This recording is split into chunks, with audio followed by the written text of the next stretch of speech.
Hi guys, and welcome back to my channel.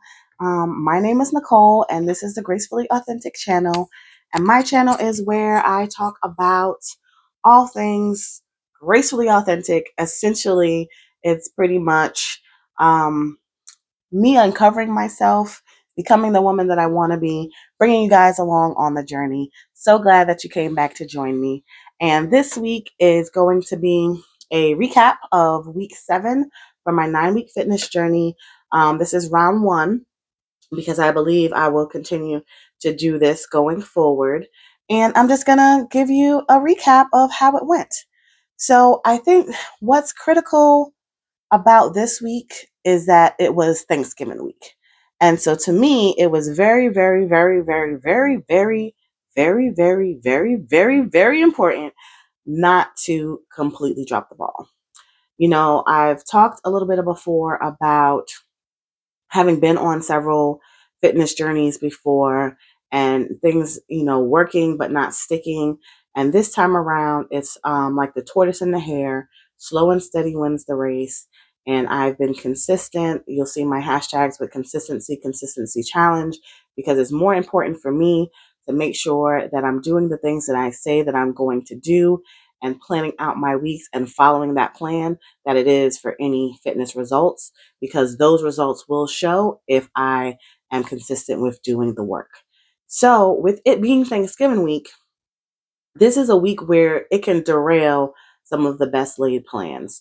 And I mean, you can really go off the rails, off the hinges, and just backtrack so far if you're not careful with how you move through the week. And what I wish I had done is last week, maybe some tips or suggestions on what you can do going forward. But definitely, definitely, definitely, if you have any holidays coming up, any family gatherings, any vacations, maybe what I talk about today can help you plan accordingly for those big events coming up. So the main thing for me is I typically end up going off eating plan whenever I'm going home. Mainly because it's about a 3.5 to 4 hour drive from my house to my parents' house. And so then I end up doing a lot of snacking. It's typically because I like to drive in the evening just to like make sure I get there so that we can have the whole day the next day, minimize traffic and things of that nature. But sometimes I'm a little fatigued at the end of the day. Not too tired to drive, but just like driving is boring, so it can wear you down and take up a lot of your energy. And so that end up doing all this snacking during that 4 hours just to make sure that I'm staying alert. So what I didn't do this time is prepare some, well, I did do part of it. Um, it was a mixed bag, I would say. Typically, I kind of would go like no snacks, and then we would end up stopping at McDonald's on the way to get dinner for myself and the kids, and then stopping at one of the gas stations on the way and getting a like round of snacks, sodas, chips, cookies, donuts, all these things that they serve at the gas station. What I have been doing is packing snacks so that I have more control over the type of snacks that I'm eating on the road. This time I did pack snacks, and I packed a few healthy snacks, but not as many healthy snacks as I packed last time. So, for example, I had some grapes, I had a sliced apple, carrot sticks last time. This time I didn't do that. So this time I had the bag of popcorn I shared with you guys previously. It's a lower calorie, lower carb popcorn, so that's good. But I had that bag of popcorn. I bought a bag of Cheez-Its. I bought my protein shake, which is good. My protein bar, which I shared with you guys, both of those last time as well. My bottle of water and my diet soda. So not terrible, but I pretty much went through all of those snacks on this trip because I was probably a little bit more tired than I realized. And with it being the holidays, it was traffic. And so what should have taken 3.5 to 4 hours took almost 5. And so just to stay alert in this like slow moving stop and go traffic, I would be munching on popcorn, munching on Cheez-Its. So the tip here is pack your snacks, pack healthy snacks, and then pack an abundance of snacks so that you don't run out and end up succumbing to whatever they have at the gas station. So I like to slice my apples ahead of time. That's a good one. The carrot sticks that I mentioned is a good one. Grapes is a good one. Banana is a good one. So pretty much any like fruits or vegetables that you can eat. If you need something salty, that popcorn I shared is pretty good. You could always do almonds, which is a good high protein snack. And then have your bottles of water. I like to bring a cup of ice in a stainless steel container so it stays cooler longer, so that I can just keep refilling that with different drinks. So I like to have a diet soda that usually gives me a little bit of caffeine rush, and then the water, and then I have a protein shake if I don't want to continue drinking like soda all the time, or if I get tired of water, or both. So those are some things that you can pack for car rides, plane rides, things of that nature. So that way, if you do get hungry or munchy, you have a snack that's not just these empty calories that aren't going to really fill you up, that's not going to stay with you for a while, and you'll be hungry again in the next little bit. So I would say out of a 1 through 5, with 1 being did nothing and totally let the ball drop, and 5 being perfect, I would say my snack packing was probably, I'd say a 4. I'll say a 4. So then the other thing is, I have been planning out my exercises where essentially 2 or 3 times a week I'm exercising at work.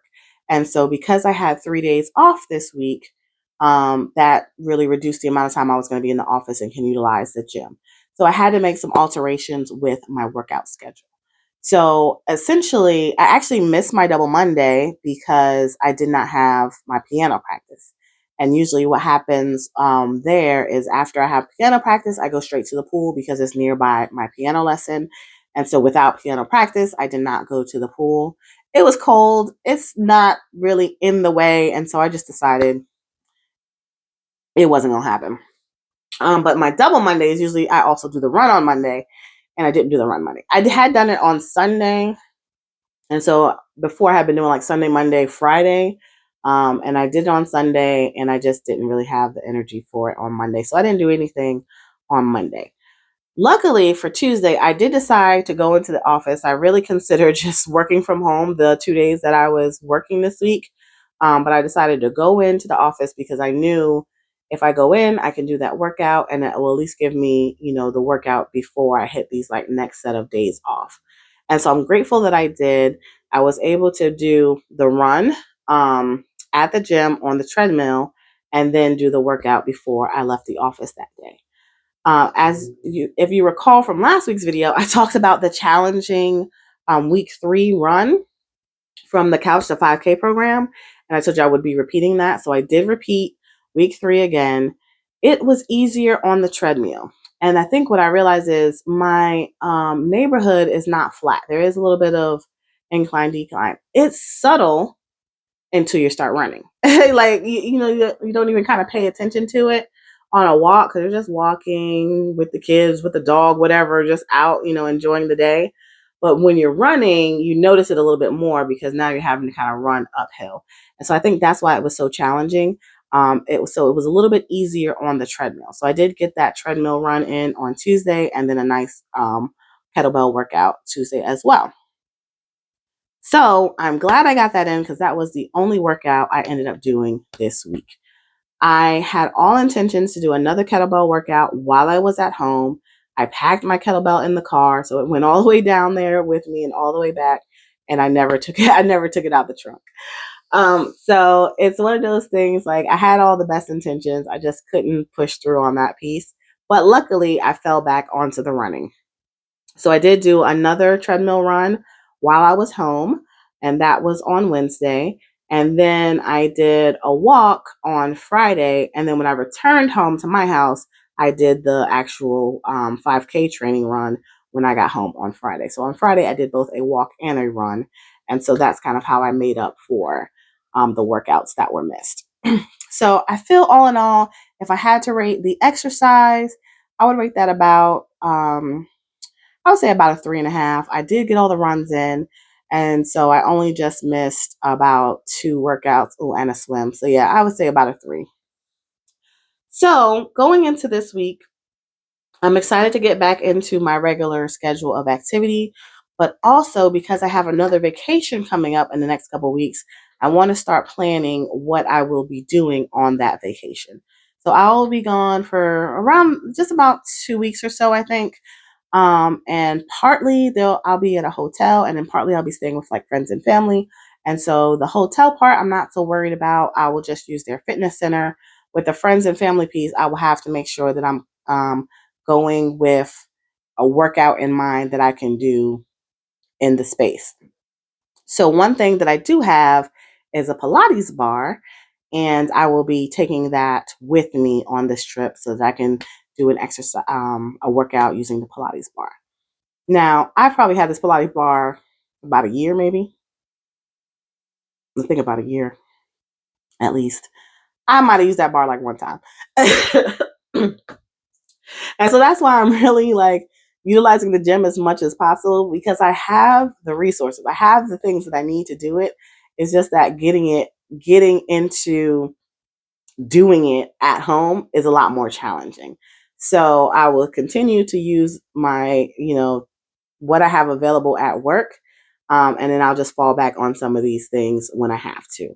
So I will actually try to, I will not try, I will actually see if I can do a Pilates bar workout this week, just so I can get the feel for it and know what I'm doing. And then I'll share some stuff with you guys next week, once I've gotten that done. Okay. So the key is plan ahead, plan ahead, plan ahead. And I know like we say that all the time, but really that is the key to it. If you go in here just cold turkey or all willy nilly without a plan, it is so easy to be derailed from what you want to do. Another reason I feel like this week was so critical is because I was reading the 5 a.m. Club, and I told you I would do a complete book review on that, and I'll get to that at some point. But one of the things they shared is this habit installation protocol. So if you see that little chart, that little first section is the first 22 days.